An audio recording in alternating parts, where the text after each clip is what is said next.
En des oreilles, on a tout dit. Yes Massif, encore une fois c'est Spectra et qui est F-Baby pour Parole Inutile. On parle pour ne rien dire, mais comme d'habitude, en ne disant rien, on a tout dit. Donc merci pour tous vos retours pour les épisodes précédents, que ce soit l'épisode sur Stony, l'épisode sur Chris, Kérosène, Admiralty. N'hésitez pas à aller check tout ça si vous ne l'avez pas encore fait. Aujourd'hui, on va parler d'un événement qui était quand même assez marquant pour la Martinique.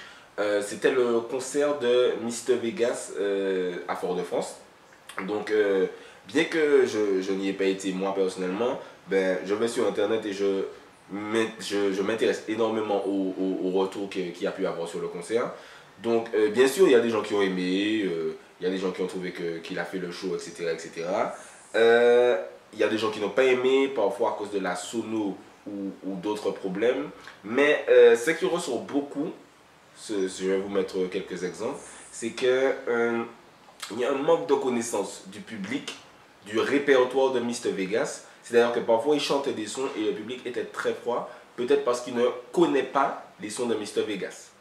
Donc je vais m'arrêter tout de suite pour faire quand même un retour rapide en arrière sur le répertoire de Mr Vegas, pour voir qu'on ne parle vraiment pas de n'importe qui.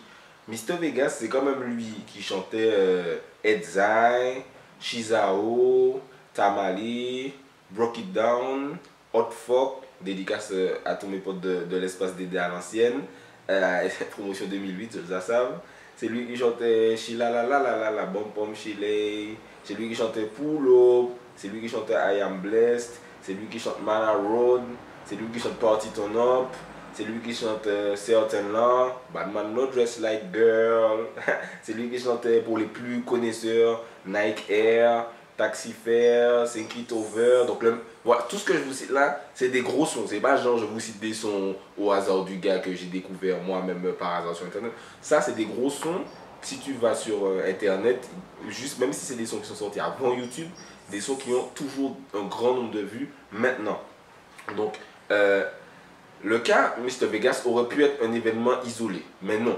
Moi par exemple, j'étais l'année dernière au concert de Boubacar Niska à Dillon, et je vais vous mettre la vidéo de Bouba parce que j'étais littéralement dépité quand je vois un public qui ne connaît que DKR et Validé, et je vais même pas vous faire l'affront de citer tous les tubes de Bouba parce qu'on est d'une génération qui connaît encore les tubes de Bouba.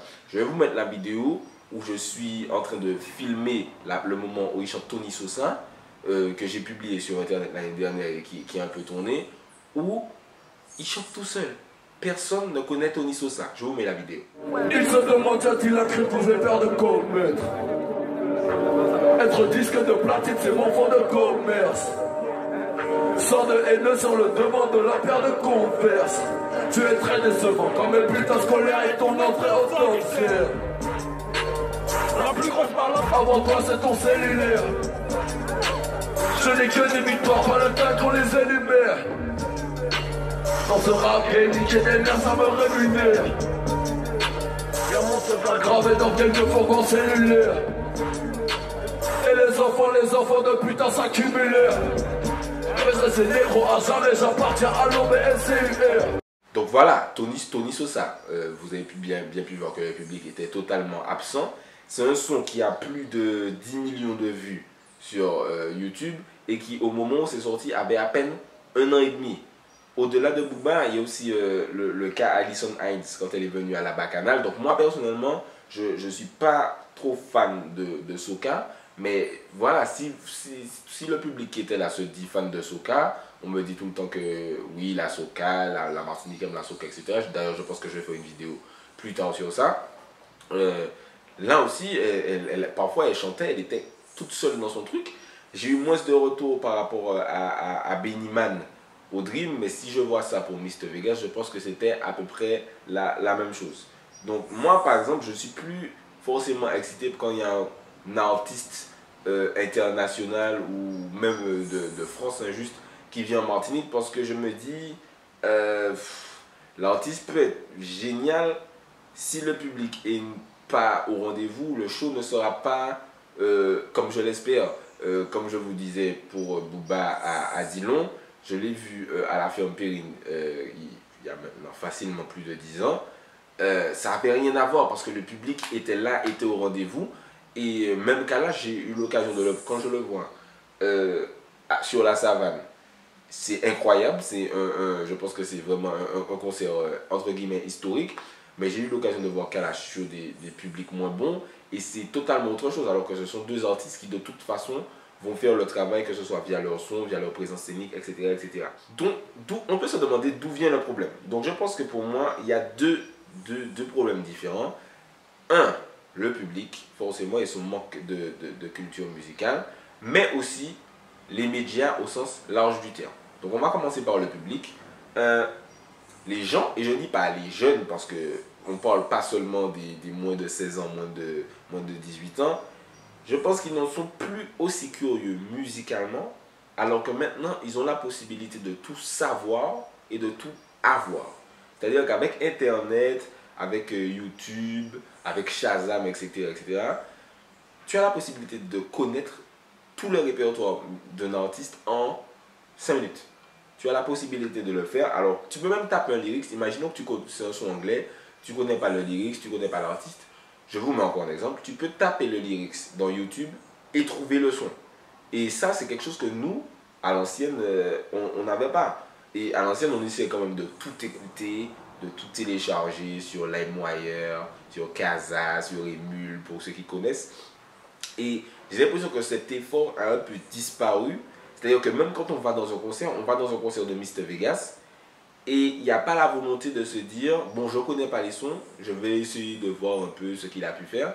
Et même avant ça, quand il y a le remix de Adamis qui sort, quand il y a So High qui sort, il n'y a pas ce questionnement de se dire, ah, mais qu'est-ce qu'il a fait avant, je vais essayer de voir. Donc, tu as des classiques qui disparaissent un peu et qui sont presque oubliés, même par des gens qui les connaissaient, qui n'ont plus la même réaction quand on les voit en live ou même quand ils passent en soirée. On a beaucoup tendance à oublier qu'un artiste a sorti un gros hit dès que le son a plus de 9 mois, ce qui est pour moi très grave pour les artistes et même pour le public qui au final oublie certains sons qui sont super lourds. Et je dis que c'est dur pour les artistes parce qu'ils doivent totalement se renouveler tout le temps et c'est assez dur de garder un niveau de qualité optimal quand tu dois sortir de la quantité toute l'année. Maintenant, les gens peuvent écouter un son, ils connaissent ni l'artiste ni le titre du son. Ça arrivait avant, mais maintenant, j'ai l'impression que ça a tendance à se normaliser. On entend un son, on fait, est-ce que vous avez le son qui fait... Et on pose la question sur Facebook. Et parfois on n'a même pas de réponse parce qu'on a une sorte de charabia incompréhensible. Mais on ne fait pas vraiment l'effort d'aller chercher le son. Donc forcément les artistes, que ce soit les nouveaux artistes ou les anciens artistes, ils perdent de la vitesse très très vite. On a des artistes qui ont fait des sons en 2011-2012 qui étaient des gros tubes. Tu les vois chanter le son sur scène maintenant. Tu as un public qui est totalement mort devant eux.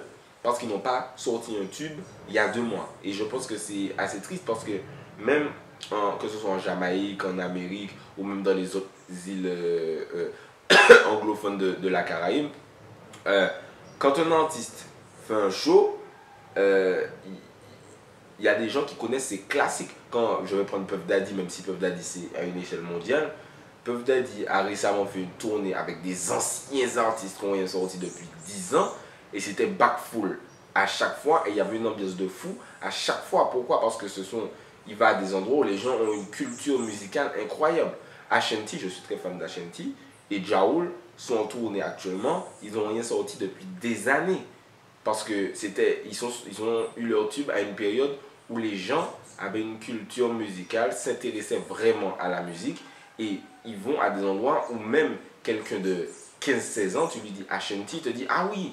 Ah ouais, j'aimais beaucoup ce son là quand j'étais petit, je vais l'avoir en concert et il va connaître les lyrics, il va participer pendant le concert, ce que je pense qu'ici on a tendance à bizarrement ne pas faire. Il y a même des artistes qui sont toujours de big artistes, qui font toujours de gros concerts, etc. Mais qui ne chantent plus leur répertoire d'il y a quoi, 3-4 ans, parce que le public ne connaît plus, ou même s'il connaît, ne réagit plus à ces sons-là, alors que ce sont des sons qui étaient quand même incroyables il y a quelques années. Je vais vous prendre quelques exemples. Quand tu as Paille et Kalash, Paille qui ne chante, qui va peut-être survoler Bal Masqué alors que c'est un son incroyable. Kalash qui ne chante plus Babylon Execute parce que voilà, effectivement, lui il a transcendé tout un public. Donc peut-être que son nouveau public ne connaît pas et peut-être que son public qui même le connaît déjà va moins bien réagir. Ça montre qu'il faut constamment sortir du son pour rester actuel. Et je trouve que c'est un peu dommage pour un certain catalogue de sons d'une certaine période. Parce que j'ai l'impression que les sons que moi j'écoutais énormément quand j'étais au lycée ou même un peu avant, on ne les aimera jamais autant qu'on aime toujours Gen Few Douce de Metal Sound ou Vesi au cas des réalités de Plin Pyroman. J'ai l'impression qu'on ne donne pas la chance aux sons, que ce soit de nos jours ou même à une période un peu avant, de devenir des classiques, des oldies, des rétros. Par exemple, on parle de Zouk rétro.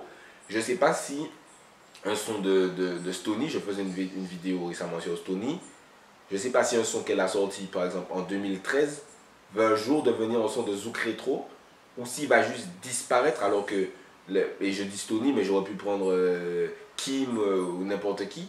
J'ai l'impression que les sons, maintenant on les prend, on les utilise et ils disparaissent, même s'ils ont été de super gros hits à un moment. Et je pense que ça arrive surtout en Martinique et peut-être en Guadeloupe aussi, je ne sais pas forcément. Alors qu'en France, par exemple Booba, je parle de Booba, quand il est arrivé en Martinique sur Boulby, il y a eu zéro réaction.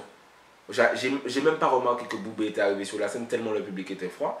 Tandis que Booba va chanter Boulby en France, tout le monde va crier, ça va être un moment incroyable. Et j'ai l'impression que même en Guadeloupe, quand Booba a fait un concert, le public était beaucoup plus chaud. Donc n'hésitez pas à me dire dans les commentaires si je me trompe. J'ai l'impression que c'est un problème qui arrive beaucoup en Martinique et un peu moins dans les autres îles.